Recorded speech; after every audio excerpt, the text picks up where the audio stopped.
नमस्कार, मैं हूं आपके साथ इश्तियाक अहमद और आप देख रहे आर्य न्यूज। रुक करेंगे देश और दुनिया की तमाम खबरों की तरफ। देश एक बार फिर चुनावी रंग में है और रंगा हुआ है और यूपी, पंजाब और उत्तराखंड सहित 5 राज्यों में विधानसभा चुनाव है। और इस बीच आज केंद्रीय वित्त मंत्री निर्मला सीतारमण 2022 से 2023 तक का आम बजट पेश करेंगी और कोरोना महामारी संकट के बीच पेश किए जाने वाले बजट में सरकार की क्या प्राथमिकताएं होंगी और नौकरी पेशा और आम लोगों के लिए इसमें क्या होगा, इस पर सबकी निगाहें होंगी। और आज सुबह 11 बजे लोकसभा में वित्त मंत्री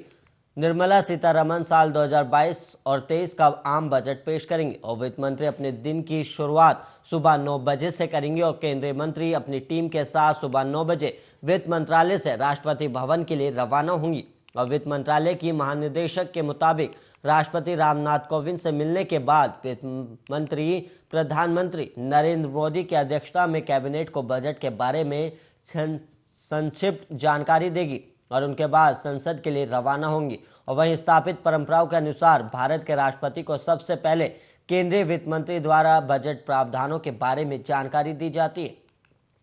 और ये हमेशा एक प्रथागत बैठक है क्योंकि राष्ट्रपति केंद्रीय बजट में किसी भी बदलाव का सुझाव नहीं देते, लेकिन आधिकारिक तौर पर संसद में बजट पेश करने से पहले वित्त मंत्री को राष्ट्रपति से अनुमति लेनी पड़ती है। और वहीं राष्ट्रपति से मिलने के बाद सीतारमण को पीएम मोदी की अध्यक्षता वाले कैबिनेट से मिलना है और कैबिनेट को बजट के बारे में जानकारी देनी है। और वहीं वित्त मंत्रालय बजट के बारे में गोपनीयता बनाए रखता है और अपना भाषण पेश करने से पहले वित्त मंत्री बजट प्रावधानों के बारे में गोपनीय रखने के लिए बाध्य है।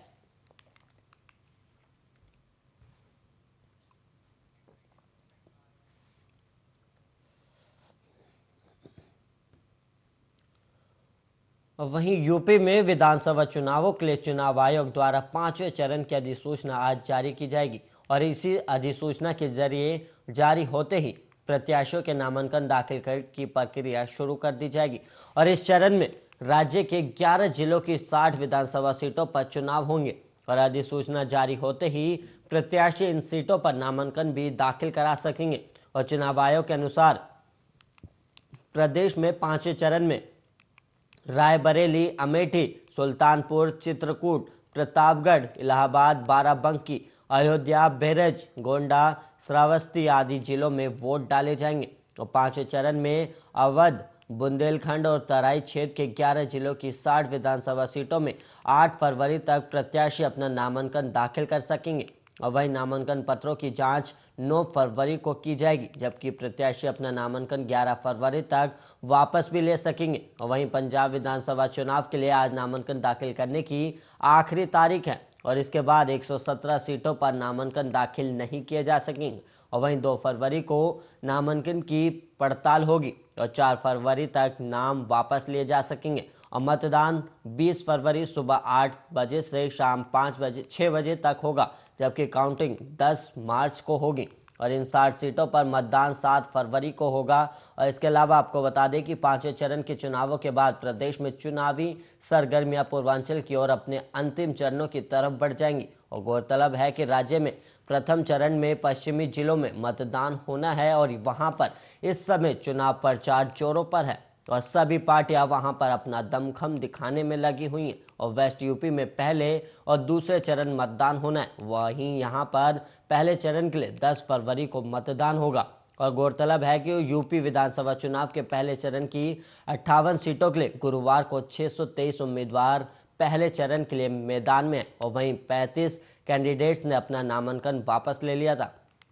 और इसके अलावा आपको बता दें कि यूपी की 403 विधानसभा सीटों के लिए चुनाव आयोग ने 7 चरणों में चुनाव कराने की घोषणा की है। और वहीं उत्तर प्रदेश विधानसभा चुनाव के लिए मतदान 10 फरवरी, 14 फरवरी, 20 फरवरी और 23 फरवरी, 27 फरवरी और 3 मार्च और 7 मार्च को कराया जाएगा। और पूरे प्रदेश में मतगणना एक साथ 10 मार्च को कराई जाएगी।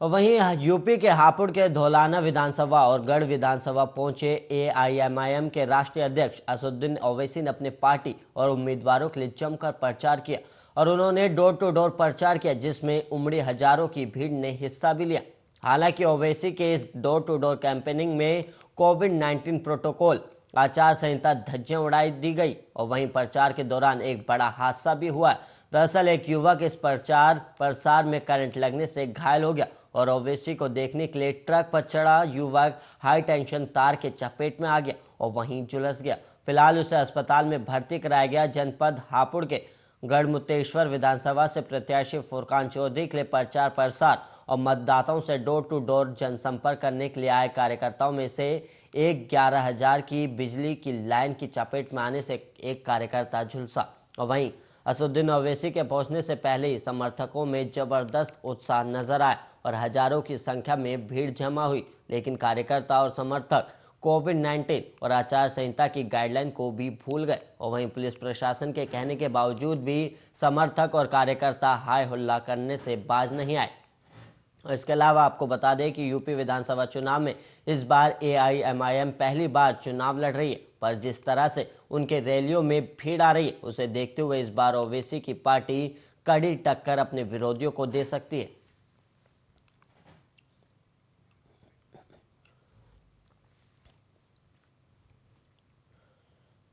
रीट परीक्षा पेपर आउट मामला थमने का नाम नहीं ले रहा है और विपक्ष लगातार सरकार को घेरे हुए हैं और इसी बीच विधानसभा नेता प्रतिपक्ष गुलाब चंद कटारिया ने रविवार को 3 वीडियो जारी कर सरकार पर गंभीर आरोप लगाए और कटारिया ने यह तक कह दिया कि रीट परीक्षा के पेपर आउट में राजनीतिक संरक्षण है और प्रदेश के मुख्यमंत्री पर भी चीटे हैं और यहाँ की पुलिस के हाथ से मामला बाहर निकल गया है और इसलिए सीबीआई जांच होनी चाहिए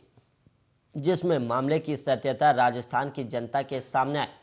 और वहीं आपको बता दें कि मामले में एसओजी ने जांच की थी, जिसके बाद माध्यमिक शिक्षा बोर्ड के चेयरमैन डीपी जरोली सहित अन्य को सरकार ने बर्खास्त कर दिया था और मामले की जांच अभी भी जारी है। और गुलाबचंद कटारिया ने कहा कि बात स्पष्ट हो जाती है कि जिस राज्य का मुखिया जिस संगठन का चेयरमैन हो और जिसके द्वारा लोग नॉमिनेट किए गए वही लोग पेपर चोरी में शरीक हो, इसका मतलब इस स्कैंडल या कि पुलिस के पल्लू से बाहर जा रहा है। इसलिए इसको तुरंत सीबीआई को देकर जांच कराई जाए, तभी जाकर राजस्थान के मुख्यमंत्री के ऊपर भी जो छींटे आ रही उसके बारे में सच्चाई राजस्थान की जनता के सामने आए।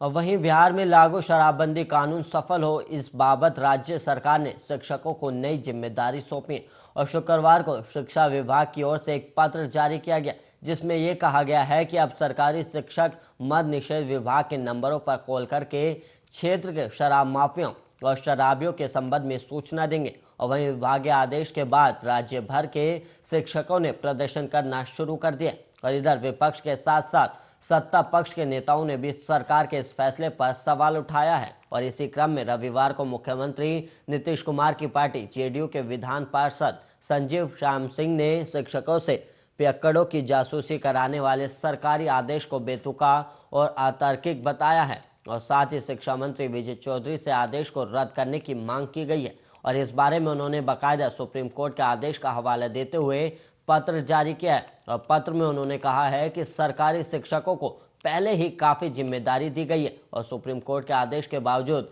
शिक्षकों से पठन पाठन के कार्य के अलावा जनगणना समेत कई अन्य कार्यों में सहयोग लिया गया है और जो कोर्ट के आदेश के खिलाफ है। और वहीं बीते 2 सालों से कोरोना काल होने की वजह से बच्चों की पढ़ाई का काफी नुकसान हुआ है और ऐसे में सरकार की पहली प्राथमिकता बच्चों की पढ़ाई कैसे पूरी हो ये होना चाहिए। और वहीं जेडीयू नेता ने कहा कि शिक्षा विभाग द्वारा जारी किया गया आदेश बेतुका और अतार्किक है और जब पुलिस इस काम को कराने में सफल नहीं हो पा रही तो शिक्षक कैसे इस काम को कर पाएंगे और इससे उनकी जान को खतरा हो सकता है और ऐसे में विभाग इस फैसले को वापस ले।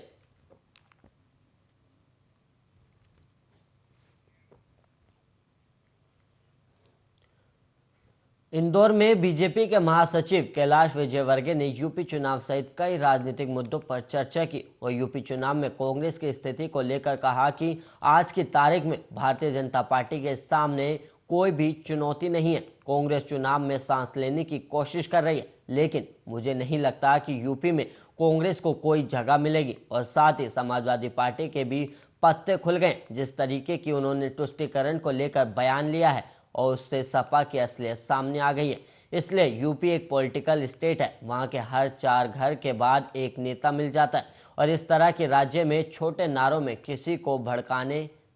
नहीं जा सकता। और वहीं कैलाश विजयवर्गीय ने कहा कि शहर में गांधी गोडसे को लेकर हर प्रदर्शन पर कहा कि देश के लिए गांधी जी ने बहुत कुछ किया है और गांधी जी एक महान व्यक्तित्व थे, उनकी तुलना किसी से नहीं की जा सकती। और वहीं पंजाब चुनाव को लेकर कहा कि कांग्रेस का संस्कार हो गया है कि कहीं पर भी कांग्रेसी एक नहीं है, चाहे आप पंजाब की बात कर लें या फिर राजस्थान की बात कर लें। और वहीं मध्य प्रदेश के बात कर लें और मध्य प्रदेश में दिग्विजय सिंह धरने पर बैठे और कमलनाथ जी ने पहले ही बात कर दी और पूरे देश में राज करने वाली कांग्रेस पार्टी आज अपने अस्तित्व के लिए लड़ रही है और ये कांग्रेस के असफल लीडरशिप के कारण है। और वहीं दिग्विजय सिंह ने बजट पर कहा कि इस बार अच्छा बजट आएगा और पिछले 3 साल से बहुत खराब गए हैं और ना के कारण। और वहीं आपको बता दें कि कोरोना कारण के आर्थिक मंदी पूरे विश्व में आई है और सबसे बड़ी चुनौती के क्रूड ऑयल सबसे महंगा हो गया और हमारे यहाँ जितना उसका उपयोग है उसका 85% हम इंपोर्ट करते हैं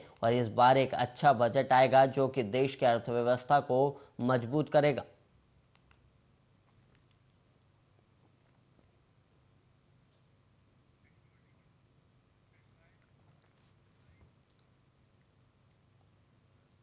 गाजियाबाद में पुलिस ने एक ऐसे फर्जीवाड़े का खुलासा किया जिसे जानकर आप चौंक जाएंगे, क्योंकि इस फर्जीवाड़े के जरिए हजारों लोगों को एक शहर का निवासी बनाया जा रहा था और ये हजारों लोग भारत के नहीं थे बल्कि नेपाल और बांग्लादेश के थे। दरअसल गाजियाबाद में एक गैंग था जो नेपाली और बांग्लादेशी लोगों का आधार कार्ड बनाकर गाजियाबाद का निवासी बना रहा था और पुलिस ने फर्जी आधार कार्ड बनाने वाले जिस गैंग का पर्दाफाश किया वो गाजियाबाद में काफी समय से सक्रिय था और अब तक 30,000 फर्जी आधार कार्ड बना चुका था। न सिर्फ आधार कार्ड बल्कि ये गैंग फर्जी पैन कार्ड और ई श्रम कार्ड भी बनाता था और सबसे बड़ी बात, आरोपी आधार कार्ड बनाने के 7 से 10,000 रुपए भी लेते थे। और वहीं गाजियाबाद पुलिस के मुताबिक उन्हें जानकारी मिली थी कि जिले के मालीवाड़ा चौक के पास एक ऐसा गिरोह काम कर रहा है जो लोगों के फर्जी आधार कार्ड भी बना रहा है और इसकी सूचना मिलने पर पुलिस ने वहां जाकर छापा मारा और पुलिस जब वहां पहुंची तो मौके से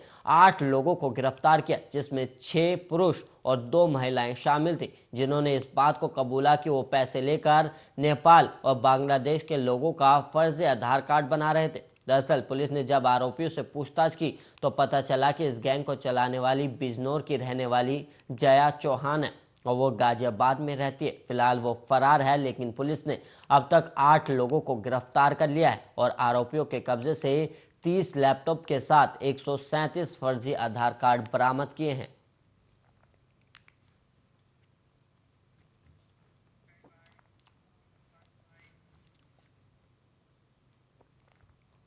मैनपुरी के करहल से बीजेपी उम्मीदवार एसपी सिंह बघेल ने यूपी चुनाव के लिए अपना नामांकन दाखिल कर दिया और उनका सामना अखिलेश यादव से होगा, जो इस क्षेत्र से सपा के उम्मीदवार हैं। और समाजवादी पार्टी प्रमुख अखिलेश यादव ने आगामी यूपी विधानसभा चुनाव के लिए करहल विधानसभा क्षेत्र से अपना नामांकन दाखिल किया और नामांकन दाखिल करने के बाद अखिलेश यादव ने कहा कि यूपी का चुनाव देश का चुनाव है और ऐतिहासिक परिवर्तन के साथ साथ उत्तर प्रदेश खुशहाली के रास्ते पर जाएगा। जो लोग लगातार नकारात्मक राजनीति कर रहे हैं उनको यहाँ की जनता सबक सिखाने का काम करेगी। और इससे पहले केंद्रीय कानून राज्य मंत्री एसपी सिंह बघेल ने अखिलेश यादव के 400 सीटें जीतने के बयान पर तंज कसा और वहीं एसपी सिंह बघेल का साफ तौर पर कहना है कि शायद अखिलेश यादव ये भूल गए हैं कि चुनाव उत्तर प्रदेश में है। और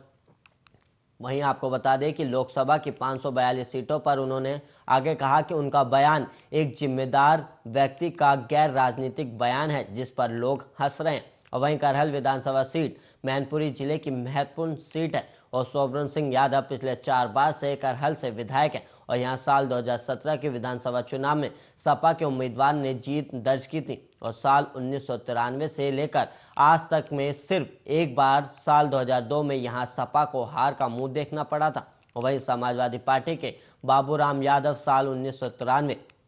और 1996 में करहल से चुनाव जीते और साल 2002 में सोबरन ही बीजेपी के टिकट पर चुनाव जीते थे और साल 2007 में सपा ने फिर से वापसी की और सोबरन सिंह ही साइकिल के सिंबल पर विधायक बने और साल 2017 में भी बीजेपी की लहर होने के बावजूद बीजेपी सोबरन सिंह यादव का किला नहीं भेद पाई और वहीं चौथी बार करहल के विधायक बने उन्होंने बीजेपी के रमा शाक्य को पटखनी दी थी। और वहीं मैनपुरी जिले में आने वाली करहल विधानसभा में साल 2017 में कुल 59.57% वोट पड़े थे।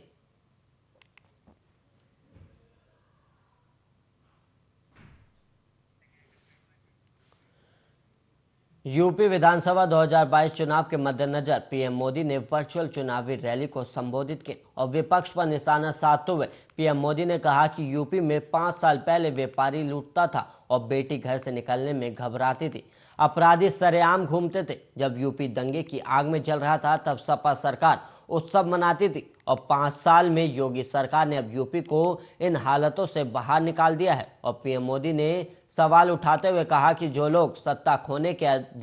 अंधविश्वास के कारण नोएडा जैसे युवा आकांक्षाओं के क्षेत्र में आने से भी कतराते हैं, क्या वो युवाओं के सपनों पर प्रतिनिधित्व कर सकते हैं? जो देश के अपने टीके पर विश्वास नहीं करते, जो अफवाहों को हवा देते हैं, क्या वो यूपी के युवाओं के टैलेंट, उनके इनोवेशन का सम्मान कर सकते हैं? और पीएम मोदी ने आगे कहा कि हमारा लक्ष्य था कि किसानों को मिलने वाली सरकारी मदद में लूट बंद हो, बेईमानी बंद हो, यूपी के छोटे किसानों के बैंक अकाउंट में सीधी मदद मिले। और